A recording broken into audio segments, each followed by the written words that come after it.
Social media is booming these days and more than 70 crore people are using internet only in India. तो आप guess कर ही सकते हैं कि सोशल मीडिया किस तरह से बूम कर रहा है, किस तरह से ऊपर चढ़ते जा रहा है।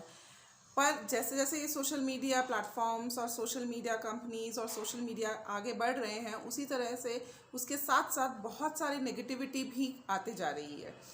जैसे अब्यूज़िव कमेंट्स आते हैं, अब्यूज़िव कंटेंट आता है, फेक न्यूज़ आती है, र्यूमर्स वायरल हो जाते हैं। All these things are coming along with these social media platforms.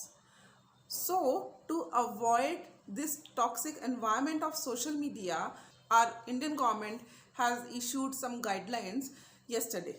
In this video, I am going to tell you about these guidelines, what are these guidelines and how these guidelines are going to impact us. So इस video में हम इन guidelines के बारे में discuss करेंगे। So by the end of this video you will get to know 4 things. Companies को क्या क्या चेंजेस करने पड़ेंगे, इन गाइडलाइंस से कंपनीज पे क्या क्या इम्पैक्ट आएगा, यूजर्स पे कैसे इम्पैक्ट आएगा।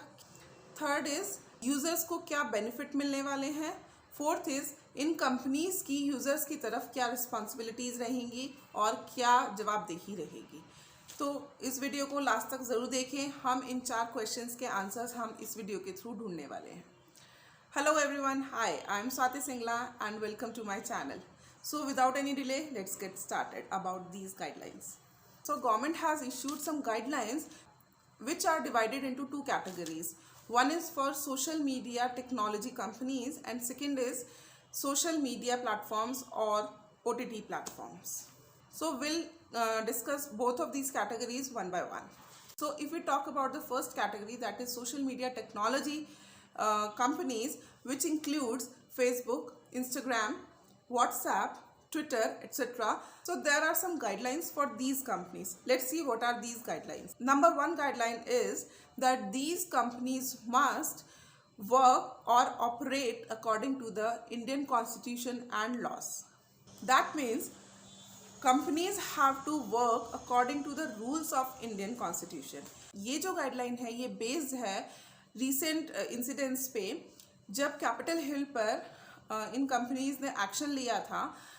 पर वहीं अगर वायलेंस हुआ था लाल किला पर और उसके अगेंस्ट एक्शन लेने के लिए इंडियन गवर्नमेंट ने इन कंपनीज से फेवर करने को कहा था, तो इन कंपनीज ने कोई फेवर नहीं किया, कोई हेल्प नहीं की।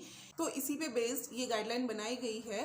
कंपनीज को इशू किया गया है ये गाइडलाइन कि अगर आप यूज़र्स लेते हैं इंडिया से, अगर आप इनकम करते हैं इंडिया से और अगर आप ऑपरेट भी कर रहे हैं इंडिया से, तो आपको इंडिया के ही रूल्स एंड रेगुलेशंस फॉलो करने होंगे।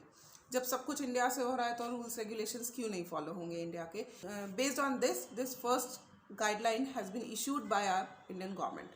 Second guideline is there should be an advisory for complaints. ये मैंडेटरी होगा इन कंपनीज के लिए कि कंप्लेंट्स के लिए कोई डिपार्टमेंट इन्हें बनाना पड़ेगा जो यूज़र्स की कंप्लेंट्स को रजिस्टर करेगा और उस पर काम करेगा। इसके लिए टाइम पीरियड दिया गया है कि कंपनीज को 24 घंटे के अंदर अंदर वो कंप्लेंट रजिस्टर करनी होगी और 15 दिन के अंदर, दैट इज़ 15 डेज़ के अंदर अंदर उन्हें वो कंप्लेंट को सॉल्व करना होगा। थर्ड गाइडलाइन है कि अगर किसी यूज़र की कोई मिसलीडिंग इंफॉर्मेशन वायरल होती है, कोई गलत पोस्ट वायरल होती है, शेयर की जाती है, कोई गलत वीडियो जो कि अनएक्सेप्टेबल है वो कोई वायरल होती है या शेयर की जा रही है, तो उसको ये प्लेटफॉर्म 24 आवर्स के अंदर अंदर डिलीट करेंगे वो पोस्ट या वीडियो या इन्फॉर्मेशन, और उस अकाउंट को भी ब्लॉक किया जा सकता है। फोर्थ गाइडलाइन है कंपनीज को एक नोडल ऑफिसर अपॉइंट करना होगा जो यूजर्स की कंप्लेंट्स को रजिस्टर करेगा, और वो ऑफिसर इंडिया में ही रहना चाहिए, इंडिया में ही उसका ऑफिस होना चाहिए, और वो ऑफिसर आंसरेबल होगा गवर्नमेंट को फॉर ऑल द कंप्लेंट्स। इस डिपार्टमेंट की रिस्पॉन्सिबिलिटी होगी कि 1 महीने में इन्होंने कितनी कंप्लेंट्स रिसीव की और कितनों को सॉल्व किया, इसका पूरा ब्यौरा इन्हें देना होगा गवर्नमेंट को। सेकेंडली इस डिपार्टमेंट को ये बताना होगा कि कोई भी अनएक्सेप्टेबल पोस्ट या इंफॉर्मेशन स्टार्ट हो रही है वो कहाँ से स्टार्ट हो रही है, दैट मीन्स वो उसका सोर्स क्या है, किसी पर्सन ने उसे शुरू किया है जो कि वायरल हो गया है, तो वो सबसे पहला पर्सन कौन है उस पोस्ट को या वीडियो को या इन्फॉर्मेशन को शेयर करने वाला। तो उस इन्फॉर्मेशन का सोर्स भी इन कंपनीज़ को, गवर्नमेंट को बताना होगा। इसके साथ ही इन कंपनीज़ को कोई भी अकाउंट अगर डिलीट करते हैं उसके लिए एक सॉलिड रीज़न बताना होगा कि इन्होंने वो अकाउंट डिलीट क्यों किए हैं। साथ साथ ही इन कंपनीज़ को गाइडलाइन इशू की गई है कि इन्हें अपने हर एक अकाउंट को वेरीफाई करना होगा। यानी यूज़र का अगर कोई अकाउंट बना हुआ है तो इन कंपनीज़ को सारे अकाउंट्स को वेरीफाई करना होगा ताकि पता चल सके कि ट्रू अकाउंट कौन सा और फेक अकाउंट कौन सा है। इस काम में यूज़र्स भी अपनी तरफ से इनिशिएटिव ले सकते हैं अपने अकाउंट को वेरीफाई कराने के लिए। तो ये तो कुछ गाइडलाइंस थी जो कि सोशल मीडिया टेक्नोलॉजी कंपनीज़ के लिए थी। अब हम बात करते हैं सोशल मीडिया प्लेटफॉर्म्स और OTT प्लेटफॉर्म्स की गाइडलाइंस के बारे में। इन सोशल मीडिया प्लेटफॉर्म्स को यूज़ किया जाता था क्रिएटिविटी के नाम पर या फ्रीडम ऑफ स्पीच के नाम पर कुछ भी लिखने के लिए। लोग कुछ भी पोस्ट करते हैं, कुछ भी लिखते हैं कि हम क्रिएटिविटी शो कर रहे हैं या हम इंडिया में रहते हैं, हम लोगों को फ्रीडम है कुछ भी लिखने की, बोलने की। तो उस नाम पर सोशल मीडिया में कोई भी इंफॉर्मेशन वायरल की जाती थी। पर अकॉर्डिंग टू न्यू गाइडलाइंस अब इन OTT प्लेटफॉर्म्स को, इन सोशल मीडिया प्लेटफॉर्म्स को भी कोई झूठी या कोई गलत न्यूज़ फैलाने की छूट नहीं मिलेगी।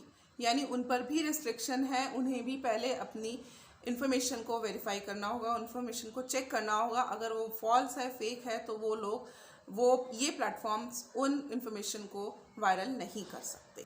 जैसे सोशल मीडिया टेक्नोलॉजी कंपनीज़ के लिए गाइडलाइन है, वैसे ही OTT प्लेटफॉर्म्स के लिए भी गाइडलाइन है कि वैसे ही इन्हें भी एक सेल्फ रेगुलेटरी बॉडी अपॉइंट करनी होगी जिसको हाई कोर्ट या सुप्रीम कोर्ट के रिटायर्ड जज करेंगे। और इन OTT प्लेटफॉर्म्स को भी रूल्स एंड रेगुलेशंस के अंदर ही काम करना होगा। Third is in OTT platforms को भी अपने कंटेंट को एज वाइज कैटेगरी में डिवाइड करना होगा। 13+ के बच्चे नहीं देख सकते, उनके लिए यूज़र्स के पास पेरेंटल कंट्रोल होगा, पेरेंटल लॉक होगा, जिसमें पेरेंट्स कंट्रोल कर पाएंगे कि उनके बच्चे कौन सा कंटेंट देखें और कौन सा कंटेंट ना देखें। जो उनके बच्चों के लिए सूटेबल होगा वो देख पाएंगे, otherwise they can use their parental lock. Fifth is in simpler terms अगर हम बोलेंगे तो जो टीवी और न्यूज़पेपर पे रूल्स एप्लीकेबल होते हैं वही सारे रूल्स अब वेबसाइट पर भी लागू होंगे। वेबसाइट वालों को भी सेम रूल्स फॉलो करने होंगे। So friends, these are some guidelines जो कि हमारे इंडियन गवर्नमेंट ने डिजिटल मीडिया कंपनीज़ के लिए, टेक्नोलॉजी कंपनीज़ के लिए इशू की हैं और OTT प्लेटफॉर्म्स के लिए इशू की हैं। So friends, we come to the part कि अब हम यूज़र्स को इससे क्या फ़ायदा होने वाला है, हम पे कैसे इसका इम्पैक्ट पड़ेगा।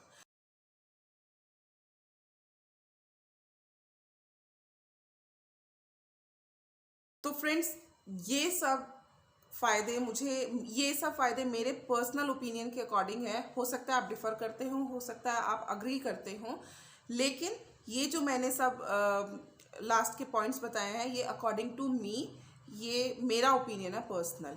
तो इसमें मैंने किसी का फेवर नहीं किया, इसमें मैं किसी के अगेंस्ट नहीं बोली। जो मुझे पर्सनली एज अ पेरेंट लगता है कि हाँ ये ठीक है, या एज अ यूज़र लगा, मैंने वो ही अपने व्यू पॉइंट्स शेयर की हैं।